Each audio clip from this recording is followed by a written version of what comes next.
And welcome, everybody. I'm Pastor Sherman Ray, and this is Christian American Magazine. I want to welcome you all to the broadcast today. Excuse me. A frog in my throat there. Folks, there's a lot going on today. I mean, there's not just a little bit going on today. There's a lot going on today.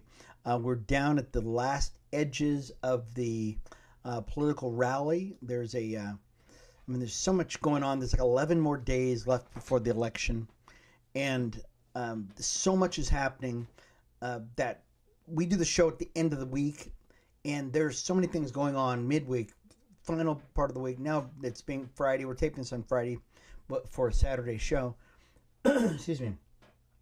That it's almost as though we've got to continue to stay on air just to keep everybody apprised of what's going on. So for those of you, this might be your first time checking out the show. I'm Pastor Sherman Ray. I'm the pastor over at Sagestone Church in Las Vegas, Nevada.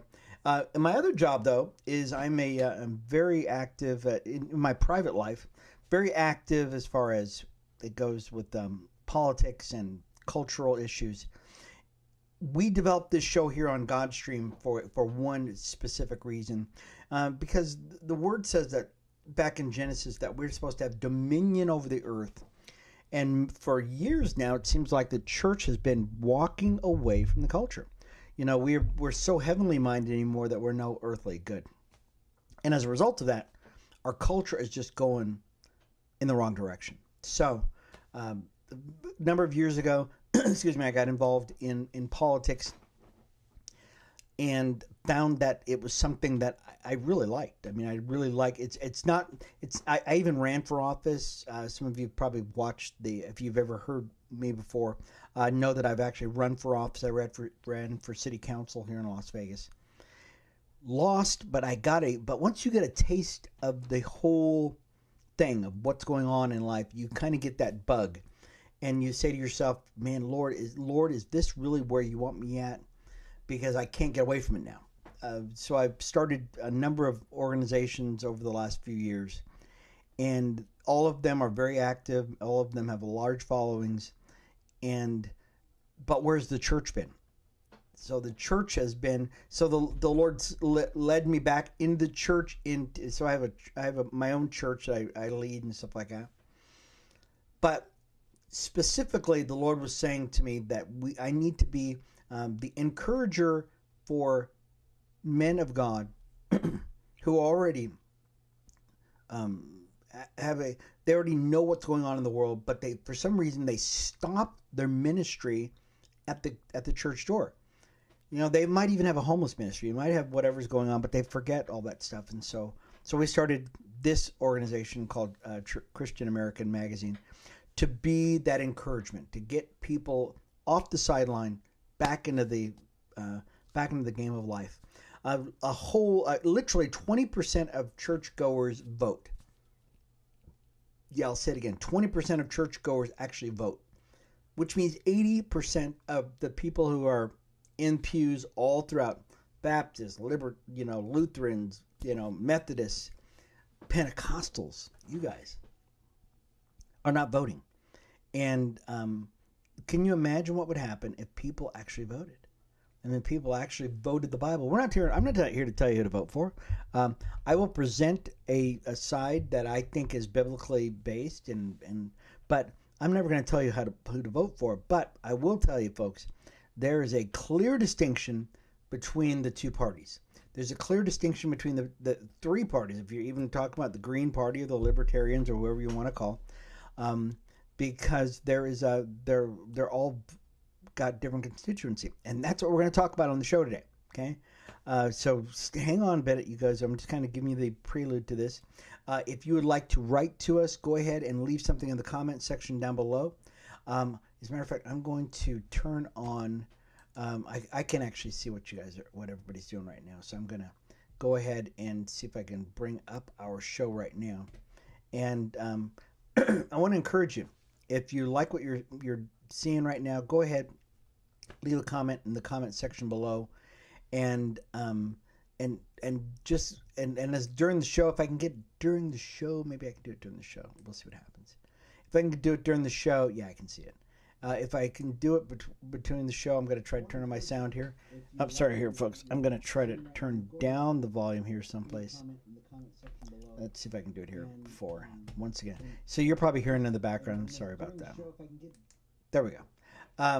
If I can, I will try to check out the comments as we're going along on the show. And if I can, I'll answer it. I'll answer you as quickly as I can. It might take a minute because, but that's what we'll try to do, okay? Or you can write to me at christianamericanmagazine@gmail.com. That's christianamericanmagazine@gmail.com. Love to have it. We're also on Godstream, so you can actually check this out on Godstream. It'll be up, and also the podcast will be up on Spotify and on Apple Podcast. Yeah. I think we're going to go ahead and submit it to Apple Podcast, and you can be able to take it with you. So let's go ahead and start with something that has just been going crazy. We follow Kamala Harris a lot just because she is running for president. And many of you know that just about a week ago, President Donald Trump went to a McDonald's. And he actually donned the golden arches and went and started serving up fries. And it really was kind of a tongue-in-cheek type thing he's going to do, which is really, this is kind of interesting because he's a billionaire. Wouldn't you love to say, hey, you have a billionaire walk in the door and him say, hey, you know what I'm going to do is I'm going to don, the golden arches and work in when he doesn't have to. He doesn't have to do that stuff, but he did. And the cool thing about it is that he said he liked it, and that was pretty cool. Now, here's the thing about it. This is not anything new to Donald Trump. He's done this over the years. Over the years, Donald Trump in his private life used to do this all the time.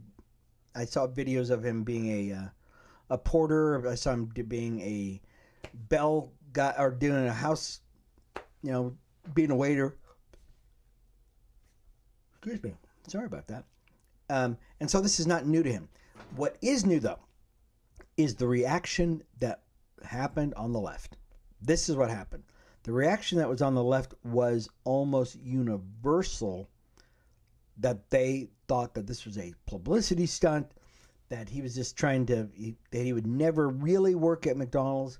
They go, well, yeah, of course the guy's a billionaire. He's going to go work at McDonald's. He's going to get somebody says this, that he's going to go ahead and submit his resume, and he walks up and he goes, here's my resume. I'd like to work at McDonald's. No, he's not. He's not working at McDonald's, folks. What he's doing is he is showing that he is a man of the people, that he can work with the rest of them. And here's the thing about Donald Trump, of all the people who are, running for office, he actually likes McDonald's.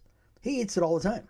As a matter of fact, his doctors probably tell him not to eat it so much, but he loves McDonald's. So when Kamala Harris, who said that she worked at McDonald's, it come to find out she didn't. And when Donald Trump said he worked at McDonald's, now he can say, yeah, I did. And so, very interesting. But all of the news people, it was driving the left crazy, kind of a, amazing thing that was going on. Another story came out. It's an AP story about Governor DeSantis in Florida. He's actually using monies that some people believe should be used for other purposes to drive trying to get rid of a proposal by Democrats in the state of Florida to codify into law abortion. And so he's got his attorney general who's upset about it. So here's the headline. It says, DeSantis using state money, time, and his power to fight abortion rights measure. Out of Tallahassee, Florida. After a month of updating Floridians on hurricanes, Republican Governor Ron DeSantis is now focusing his official office, on fighting an abortion rights amendment, holding a campaign rally at state expense 2 weeks before the election. And so what's going on is Democrats are trying to codify into their state constitution abortion on demand. Florida is a red state, and Florida says we are not doing this. We're not going to do this. We're going to do everything we can to stop this law. And the president, or excuse me, the governor of the state, he's well within his rights. He's well within his rights to go ahead and say, no, I'm going to do something like this. Here in the state of Nevada, we have a constitutional amendment that was added a few years ago to allow for abortion in this state. And so to change that, to actually get that, and this was before Roe v. Wade was gotten rid of. Before that happened, Democrats saw the handwriting on the wall, and because they at the time had a trifecta. No, they didn't have a trifecta at the time.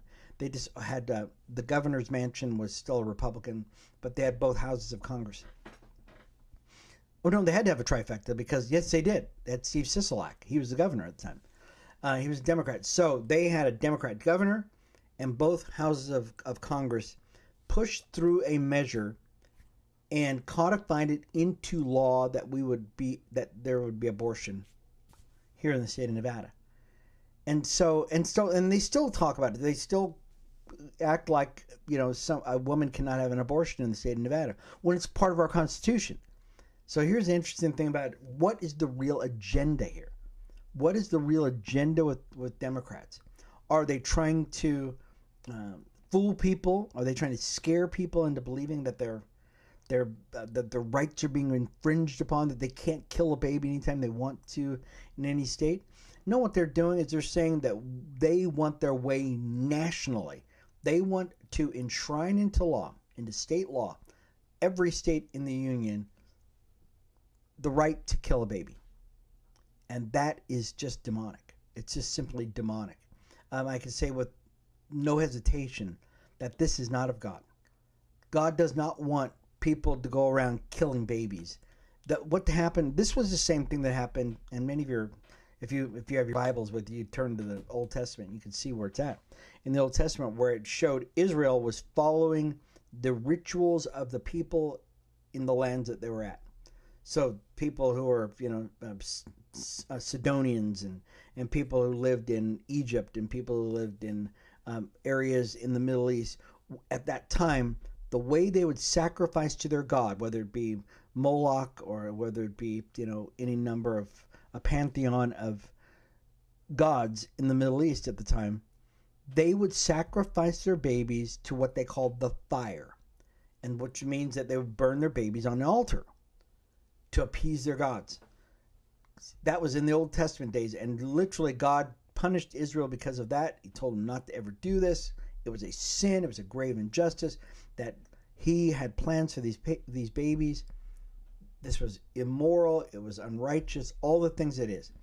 Fast forward now, Democrats have changed the sacrificing of their babies in the fire to that of being under the knife or a vacuum or whatever, however other methods. It might be a pill, might be whatever it is, an injection, to do exactly the same thing Israel was condemned for. Not only that, and they call it a woman's right to choose. Isn't that just makes you feel all gooey inside? A woman's right to choose. As a matter of fact, it is so ungodly and it's so insidious that the pushback from the left is universal. It is constant. It is on a magnitude of 10 on every channel, every other minute. Every time you see a commercial, it is about abortion. That's how bad it is. You can always tell if there's somebody being frightened about something, the more they talk about it, the more they invest in it. And that's what Democrats have done. Kamala Harris raised $1 billion from Democrat donors and people who are, supporting her cause. And the vast majority of that money is being spent not on telling people what great things she's going to do. Ooh, going to do some great things like get a man to Mars or something like that, or bring down inflation or anything like that. No, it's nothing about building great roads. It's nothing about infrastructure. It's nothing about making America great. It's all about abortion. She said to her constituents, as soon as you get that bill in front of me, I will sign it into law. And she keeps saying it over and over and again. If you believe that abortion is wrong, you're called an extremist. Many of you probably have seen those. You've seen those cookie cutter commercials each and every hour. It's cookie cutter commercials that say that you are an extremist if you believe that a baby has a right to live. And that's scary, isn't it? I mean, it's just a scary place to be at. So we're gonna invest in this because Ron DeSantis is pushing for his state to not be a part of this cabal, like Las Vegas is, like Nevada is, where you're just accepting, abortion on demand. Let's take a real quick break, folks. We're gonna get a drink of water here. I'll be back with in just a little bit with a little bit more of the show. This is Sherman Ray. This is the Christian American Magazine. I'll be right back.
We are back, folks. This is Sherman Ray, and this is Christian American Magazine. I want to thank you all for being a part of the broadcast. We went a little long on that first segment, but that's all right. I love to talk about things that are important, because if you can't talk about important things, you can't talk about anything. As a matter of fact, let's dovetail. This story is from SRN News, and it says that most churchgoers want their pastors to address the tough issues in life. And let me see if I can get some of these. For some reason, I can't get anything to open. There we go. It says that most churchgoers, a poll by Lifeway Research reveals that 80% of Protestants think a clergyman or a pastor must address hot button social issues, or he's not doing his job. This is good. I like this. Lifeway spokesman Scott McConnell says, as American culture increasingly includes fewer overtly Christian elements, and more non-Christian ideas, churchgoers are hungry to know what the Bible says about life issues. The survey also finds that a lot of pastors are preaching about current events. Now, here's the interesting thing. I love this story because I know of pastors who don't know anything about what's going on in the culture. And unfortunately, if they did, they would not say anything about it. That's the scary thing about it. The word talks about that we are to be salt and light, right? We're to be salt and light. If we are not salty anymore, we've lost our saltiness, we're good for nothing. Which means that we're supposed to be a part of the culture. We're not allowing the culture to influence us. We are influencing the culture. And if we can't tell our people in the pews what's going on, folks, what good are we? We're once I said it before, we're so heavenly minded that we're no earthly good. And that's really kind of a shame. The word is really clear that we are to have dominion over this earth, that we are the caretakers of this earth. And now it sounds to me like the folks that were polled by Lifeway Research say, 80% of these folks that polled on this, said, oh yeah, we want to know. We want to know not only what's going on, we want to know how to live in it. Because America, I think this is great, and there's so much in this article, and it's just a few sentences, and it says, churchgoers are realizing that we're increasingly losing our Christianity. We're losing what's going on. There's not as many Christians. There's a lot more non-Christian elements out there in the culture, and it's not as though Christians all of a sudden died. Okay, that's not it at all. The problem is that we are not in the public arena all the time, and that's the scary part about it. We need to be more and more a part of the culture, and if we're not, pastors should be telling their people what's going on. You know, there are some issues, and we talk about them all the time, so you don't have to worry about us. We will tell you all the time what's going on in the culture, the things that we think that are just, and things that are great. You know, there's some great things that are going on in the culture. But there are a lot of really bad things that we need to be very conscious of. We need to wake up, because guess what, folks? If you don't know your word, if you don't know what's to be prepared for, you can be blindsided. And so I'm so very excited about this article. So, folks, if that is the case, and I felt like, man, I preach on a weekly basis, a couple times during the week. And sometimes I wonder about whether or not what I'm preaching about, what I'm talking about, which is very, very culturally relevant, up to date, trending, what's going on right now. It's not about what happened in the 1800s or something like that. It's generally about what's going on right now. I keep wondering myself, am I doing the right thing? Because I know what I heard from the Lord, so that's what I do. And people give you a pat on the back. They go, oh yeah, but people are very nice sometimes. And then they might say something later. But that's not the point. That's not it at all. It's based upon what this article said. It's going in the right direction, which is cool. Let's talk a little bit about Candace Owens. Yeah, let's talk about that. So Candace Owens, many of you have heard of Candace Owens. I've mentioned her before. She is a influencer, social influencer out there, Christian, conservative. She has a podcast called Candace, and she has been on a one woman campaign to find out who Kamala Harris is. Okay, that's what she's doing.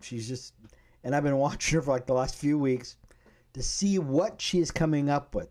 Okay, so I've been doing it for a couple of. It has been fascinating, to say the least. So here's the reason why. Let me get back up a little bit. For some of you, this might be your first time seeing this. A couple of months ago, Janet Jackson came out and said something about Kamala Harris, the vice president, and led people to believe that she said that Kamala Harris was not black. And so people from all the corners of Hollywood descended upon Janet Jackson, called her everything other than the child of God. Janet Jackson came up and she goes, oh, sorry, I'll repent. I'm sorry. I take it all back. And Candace Owens heard about it and said, wait a minute.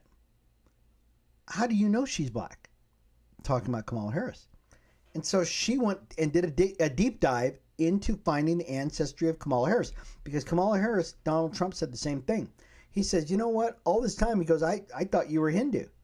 Because all of a sudden you became black. Where did this come from? And Kamala Harris has come out and basically said, when she first started running, she was talking about, hey, I'm the first black, and come on, y'all black folks, vote for me. As a matter of fact, recently you had Barack Obama who went into the hood, and he was talking to the brothers, not talking about white America or Mexicans or anything like that. He was just talking to the brothers in the hood. And he said, hey, brothers, what's up with that? This was really kind of scary. It was like, and it was actually insulting. He basically said, hey, black folks, you should be voting for this woman because she's a black woman. And black men are like going, no, I don't think so. I don't think it's going to happen at all. And Barack Obama's going, well, I'm upset. Okay, so that was another thing. That's a whole different thing. Okay, anyways, back to Candace Owens. Candace Owens is now doing a deep dive into Kamala Harris. Is she black or not? Over the last few weeks, her shows have been focusing on the genealogy of Kamala Harris. Some of the questions, some of the people, some of the findings, that kind of stuff. Here's where we're at. And we talked about this last week. I showed a video on it. And this week it came out again that she checked the historical documents about when her family, Kamala Harris's grandma, great-grandparents, came to America. And the ship manifest. And the difference between the ship's manifest and what pictures are in Kamala Harris's book that she wrote, her autobiography. So in Kamala Harris's autobiography, she brings out these pictures of her and her grandma, her paternal grandmother, and her name is Beryl, and it says black woman. Okay, the black woman looks more like my mom than anybody else's mom. Okay, she's dark. She's actually darker than I am, and I'm fairly dark. She looked like that, and then also it was another grandma that she's sitting on her lap when Kamala Harris is very young. The thing about it is, and this is what Candace Owens suspects, she goes, you know what, there's no love there. You can't tell that there's actually, grandma with her great granddaughter or granddaughter. Usually when you have grandkids, you hug them up all the time. I mean, I'm hugging on my grandkids all the time. It's like, oh, I love them, these are my grandkids, right? And all my grandkids, and I've never had a child, okay? But all my adopted kids, those are my kids, and I love them all. I'll kiss them. Right now my grandson comes in the room, I'll kiss him right on the lips, right in front of you all. I love that kid, and I love all my grandkids. But the pictures that you saw of Kamala Harris with her grandparents, you didn't see that love, which got Candace Owens thinking, there's something wrong with this. Anyways, nutshell, I'm going to make this as quick as I can because we're really running along here. Is that she found out that somewhere along the line, documentation has been doctored to show that Kamala Harris actually has black relatives when she does not. I'm going to say it again. Based upon the documentary evidence that Candace Owens, not I, folks, Candace Owens has been able to dig up on Ancestry.com, newspaper clippings, any number of sources, the documentary evidence shows that Kamala Harris is not black. She's Hindu. She's Hindu and Irish. There's not black in her family. Her mom was full-blooded Brahmin, okay, the highest caste of Indian. Her father is from Jamaica, but he is not black. He's not African. He is Hindu and Irish. Her family lineage is slave owners who were Hindu and Irish in Jamaica. That is documented. The family that Kamala Harris has put in her book as her family are probably the help. And she's trotting them out like they're her family. So why is this, why does this mean anything? Why should we care about this? What does it have to do with Christianity? What does it have to do with anything, the price of tea? Here's what it has to do with it. She's lying. She's lying to black America, saying that she is something she is not. There's a failure of character here. There's a failure of character. There's an inconsistency with somebody who's saying, I want to be the representative of America, God's country, and Kamala Harris. She is a liar. And that's the problem. That's why people, and black America, guess what, already knows it. Why isn't the mainstream media, though, coming out and saying, let's have somebody investigate this. Let's take a look at this. Okay? Why isn't mainstream media, and I'm talking about Fox News too. Fox News, CBS, NBC, ABC, CNN, all those guys, MSNBC. Why is no one else other than Candace Owens and people like myself and people who watch her, why are we the only ones that are getting this information out to the highways and the byways? I got to ask you why. Because guess what? It's probably the greatest scandal in American history. That somebody is fooling black folks are very loyal. And Democrats know it. there are generations of black folks who will vote Democrat because their mom did, their grandma did, blah, blah, blah, right? And culturally, if you step outside of that voting and that ideology, you could lose all of your friends.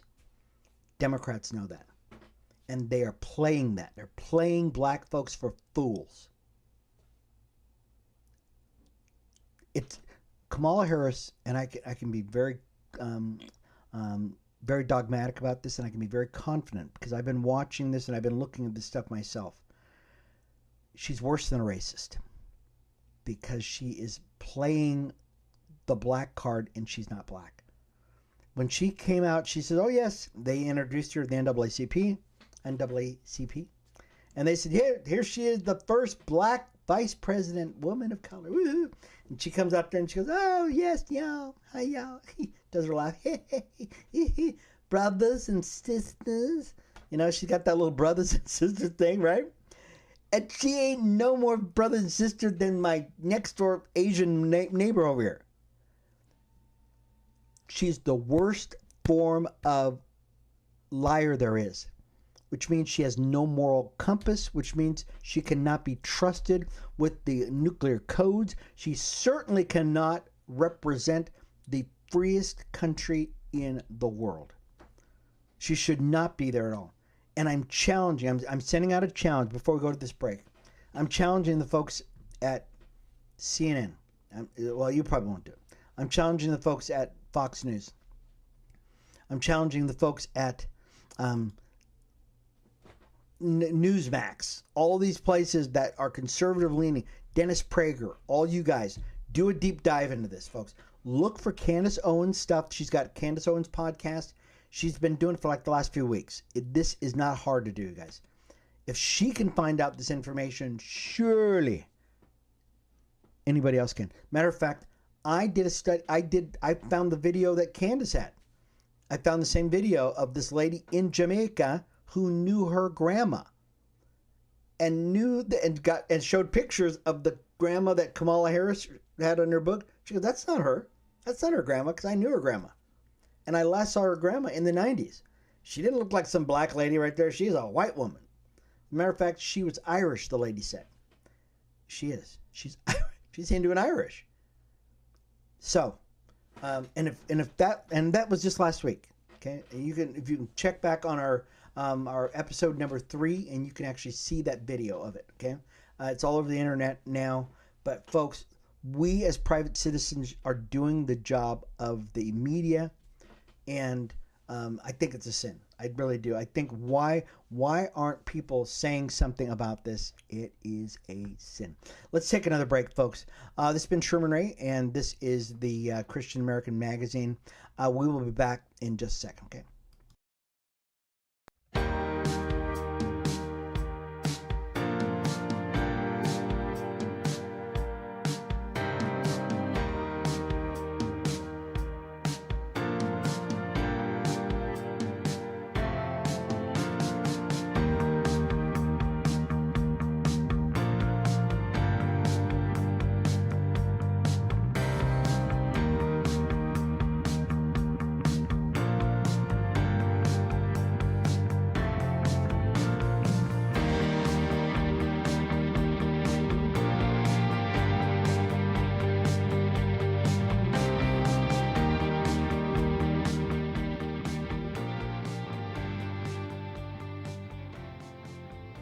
We are back, folks. This is Sherman Ray, and this is Christian American Magazine. I want to thank you all for being a part of the broadcast. And I know we are running so long on some of these segments. My gosh, we won't even get to all of the articles that we have here.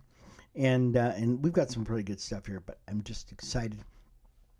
For some of you folks, you're able to get some of this stuff that maybe you never even heard of before. I mean, and some of you probably have not heard of some of it before. But it is true, and we're going to try to bring it all to you as we possibly can. You can also, once again, if you, I can actually check out our, what do they call this thing here? Chat room. So if you'd like to leave information on chat, or if you'd like to send us an email, that's fine. Just send to christianamericanmagazine@gmail.com, and we'd love to chat with you. Many of you probably heard about these a couple of protesters, a couple of hecklers who went to a Kamala Harris rally, and this was just this week, I believe it was. It was earlier this week, and they yelled out during what they were doing. There was a bunch of people that were there to talk about abortion, talk about women's reproductive rights, that kind of stuff. A couple of guys got up and they said, "Jesus is Lord." Well, you know how hecklers do. They go, "Jesus is Lord." And Kamala Harris stopped, and she says, "Oh, you're in the wrong rally." And everybody started laughing. Yes, get him out of here. And they escorted the guys out. And I went, oh my gosh. When I heard this story, I went, you got to be kidding me. Yeah, you're in the wrong place, you guys. You're in the wrong place. We don't want to hear anything about that Jesus here. You're at a Kamala Harris rally. We don't want to hear nothing about no Jesus. What? What do you mean you don't want to hear about it? So you know what her answer should have been? It should have been, yes, he is. Hallelujah, Jesus is Lord. Because she purports to be a Christian. She goes to church. I don't know what church she must be going to, because definitely not one that you or I go to. But she says that she goes to church, and all of a sudden these guys come up and they go, Jesus is Lord, and she's going, you're in the wrong place, brothers. You need to get out of here. And that crowd just erupted. The crowd erupts and they go, oh, yeah, get them out.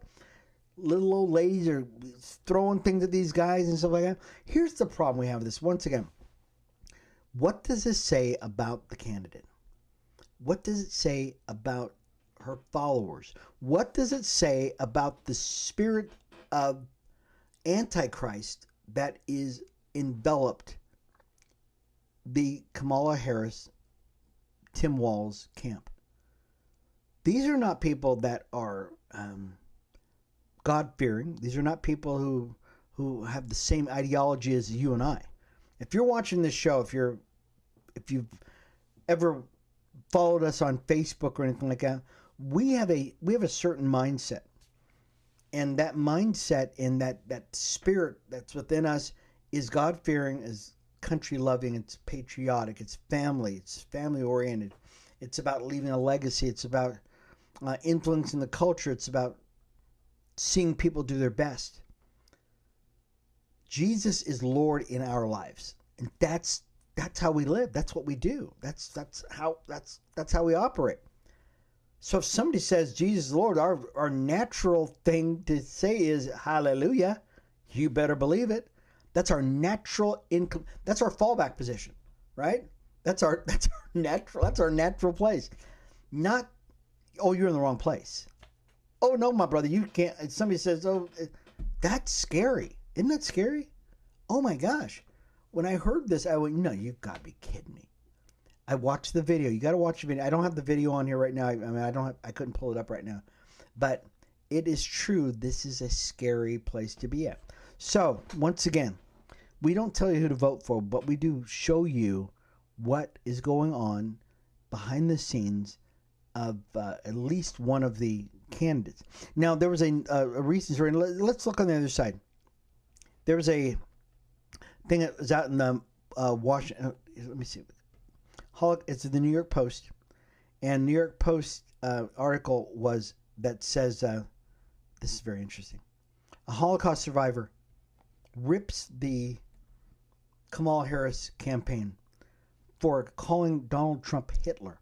Now, in a couple of more days, Donald Trump is going to be having a campaign rally in Madison Square Garden, and Democrats they're appalled by it. They're going, oh, how is he going to get there? And it's sold out. It's sold out in 3 hours. I think it's sold out in 3 hours. And so they're comparing it to the way Adolf Hitler prepared his folks in the 30s for his rise to power. And there's a guy and what's this guy's name? His name is Jerry Wartsky. He said He denounced Vice President Kamala Harris in a Trump campaign video for endorsing claims that former President Donald Trump is a fascist akin to Nazi dictator Adolf Hitler. So that's what they're calling Donald Trump now. Okay, the same guy who donated to all their causes, the guy who they loved before he ran for president, the guy who they were all trying to get money from, now is Hitler. That would include Hillary Clinton. That would include Kamala Harris. That would include many pundits on the left-hand side of the aisle who are on TV right now. They're calling Donald Trump fascist, and some are even calling him Hitler. Isn't this crazy? One person in particular, he's a former military leader for President Trump, said that President Trump made the comment that he wished all of his generals were like generals that followed Adolf Hitler. Now, this is uncorroborated, but he said it. He said, oh yeah, that's what happened. Now, many of you know Donald Trump has a Jewish son-in-law.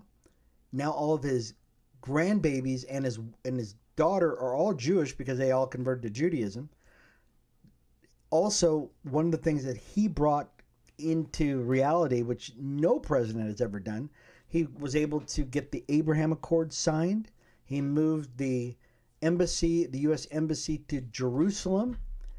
He is, of all presidents that we've ever seen, the most staunch advocate and supporter of Israel, and yet the left calls him akin to Adolf Hitler, which is horrible. This is just horrible. So this guy, Mr.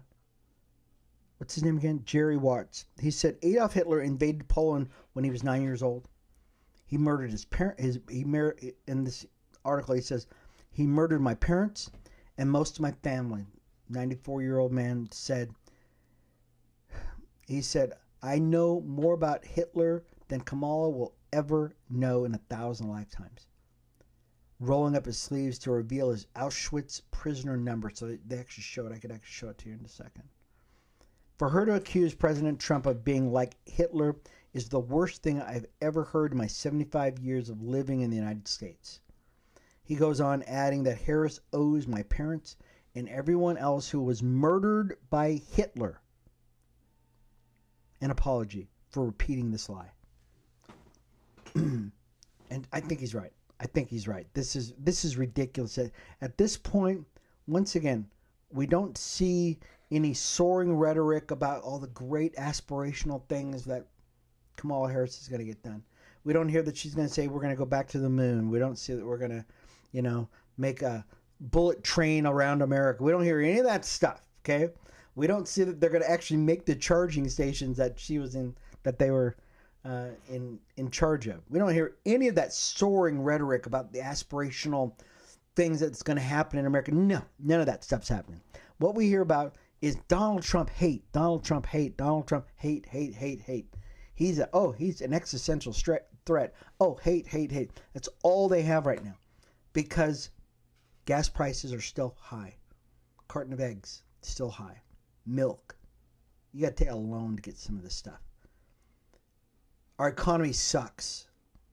We've got with tens of millions of people who are illegally in the country. Some of them are voting right now.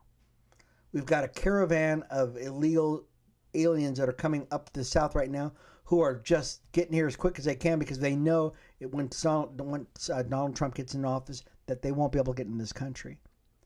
We are laughed at. We are a laughing stock around the world because we have fallen from such a high position. And so Democrats have nothing to run on, so they point fingers and they say that Donald Trump is a fascist, Adolf Hitler. Most people can see through that. But there are going to be people, this is the scary part about it, there are going to be people who are going to say, we can't allow Donald Trump to get into office. We can't do it. And so they're going to, once again, try to murder this guy. Oh God, please protect Donald Trump. Because the rhetoric that these people keep saying they won't stop. It's the most hate-filled, toxic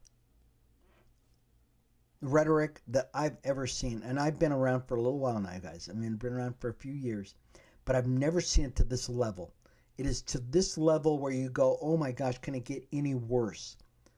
When Donald Trump got into office last time, and this is before anybody even knew him, you saw what it was like. You had people marching on Washington. You had these women with these hats, and you saw burnings. You saw this, and we saw that for 4 years until COVID came, and then people were going, Mr. President, can you save our butts?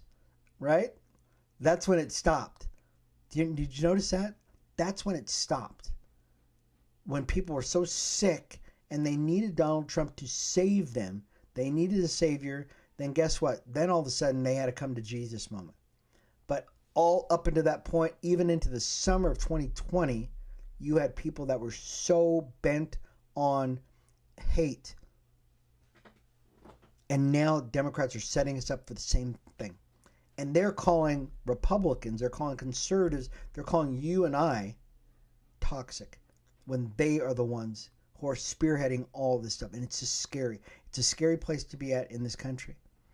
I don't know what else to say. There was a story in SRN News, and it says there's a study. Once again, love these studies. This study was about where men get their ideas of how to be a man. Can I open that? Yeah, let's see if we can open up that article. Well, I can't open up the article, but it said that most men get their idea of who a man is from their dad. Isn't that cool? They said it comes from a Pew Research study revealed that 66 of adult males say that that the primary way they learned how to be a man was from listening to their father. Isn't that great? Mom helped too, they said. But 18% of young poll respondents say that they see on the web what they see on the web has influenced how they believe they should behave as a man. 18%. Meanwhile, the Pew Research reveals that young women are much more influenced by social media, more than twice as much as men. Interesting. Wow. I mean, I think that's very interesting. I love the fact that young boys are looking towards their fathers, and they're really looking towards direction from their fathers. Today, I did a project over at a school that I work with, and I had two young men helping me out. These guys are big. I mean, they're bruisers. They're both about 6'5". They're about 260 apiece. These are not small kids. These are not skinny, soft kids. These are big, bruising kids. And the oldest is only 17. The other one is 14. He's bigger than the 17-year-old. They're huge. And their mom knew that I was going to do a project, and I was going to put up an awning. It was a pretty big awning. It's like 30 foot by 30 foot. It's big. It's really big. And she said, can my sons help you do it? And I went, oh, more than happy. I'd love to have them help. I mean, I could do it myself, but it will go so much nicer and I can teach some young guys how to do things. So I get them on ladders. We got drills and everything else. And at one point, I took one of the kids to go get some material, and I talked to him about what he does for a living, what he wants to do. He's only 17. And all he could talk about was, yeah, this is what I want to do. And can you help me? Can you give me some inspiration? And really, that's young men. That's the natural thing that young men gravitate towards. And isn't that awesome? And what is society trying to do right now, though?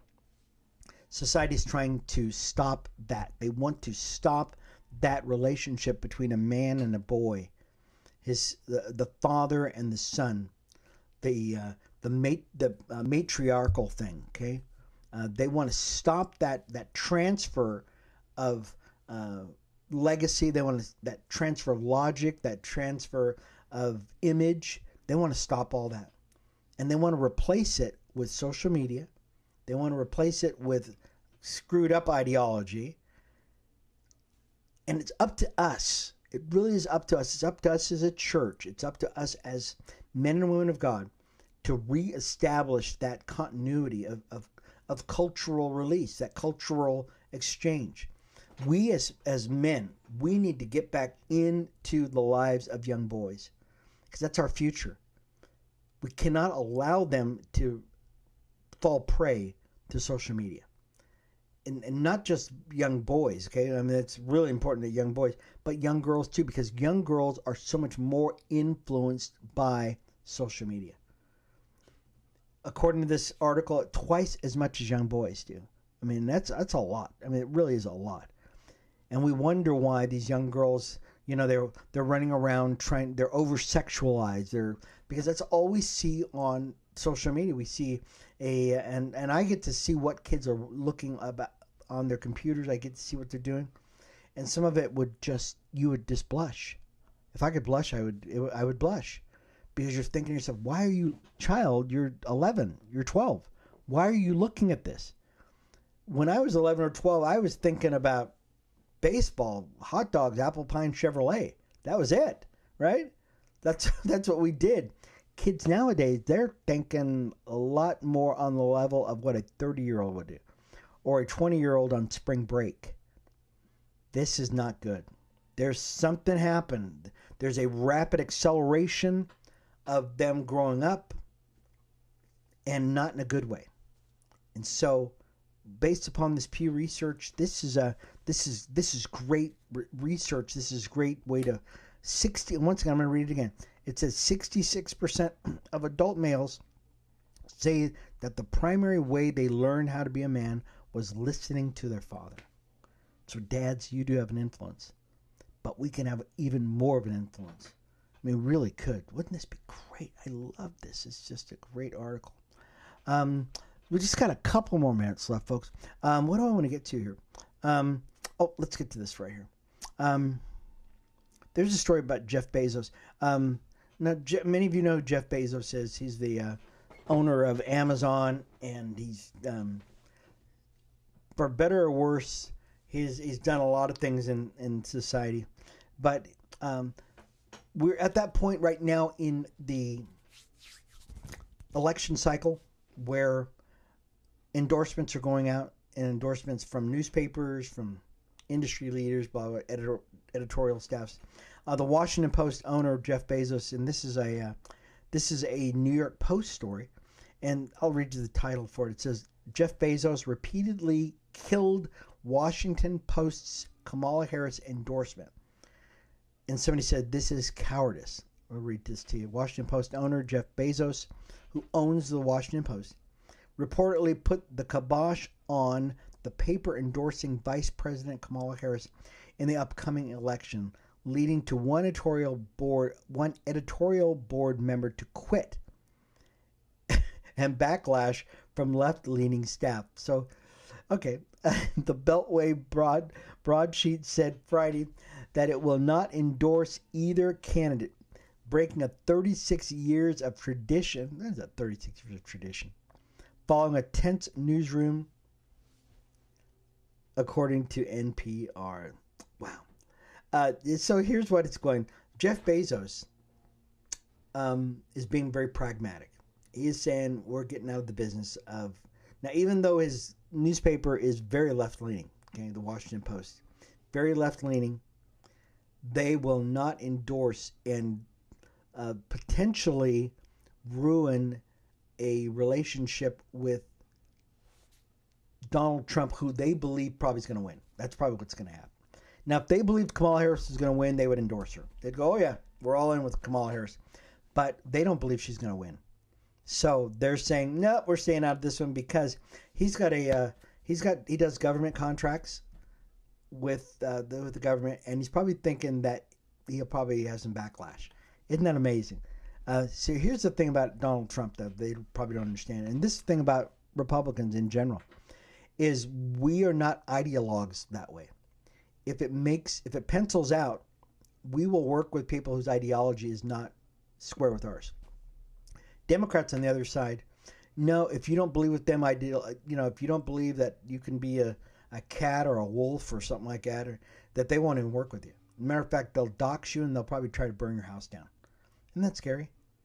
In America, we've gotten to the point where we are so polarized, Left, right. That's it. If you're not on the right, you're not on the left. You're not, you know. But Republicans are a little different. Let's say right now, if Kamala Harris should become president of the United States, will most Republicans just go, "Oh, I'm leaving, I'm leaving the country"? No, we won't. Okay.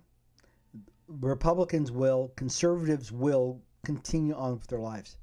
As a matter of fact, they'll work even harder to become better. Because guess what? That's just the way we are. Okay, that's just the kind of people we are. On the other hand, Democrats, if they lose and Donald Trump becomes president, which we believe is going to happen, they will do everything they can to destroy Donald Trump. They will do everything they can to destroy anybody who voted for Donald Trump. They will threaten to kill people. They might burn down half your city because that's the way they are. There's not love for country. There's no reason. There's no love for compromise. There's no love for working with the other side like they used to do, right? They used to just work with the other side because they're in the minority. Now they're going, no, we're not doing that. We're just going to burn you up. We're going to kill you. Think I'm wrong?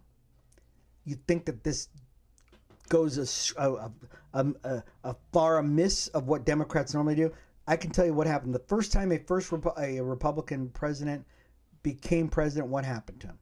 What happened to the first Republican president? What happened? Two things happened. One, the Civil War started, right?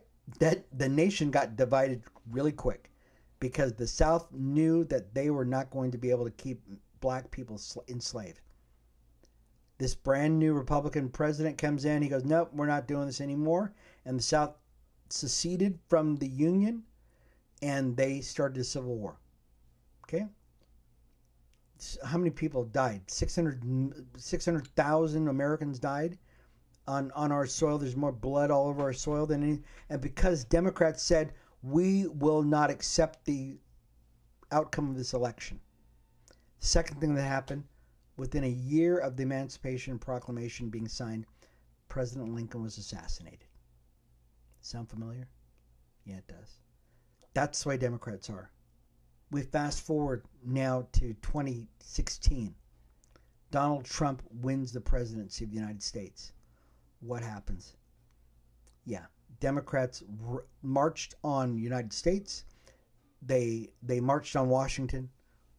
They had riots in the streets for literally three and a half years until COVID hit. And then they even did it then throughout the summer of 2020. And they tried to do anything and everything they could to kill Donald Trump, to kill his agenda, to do anything they could. They didn't work on America. And even in the midst of all of that, even against all those odds, America still had the highest GDP, had the production, lowest taxes. People were making money.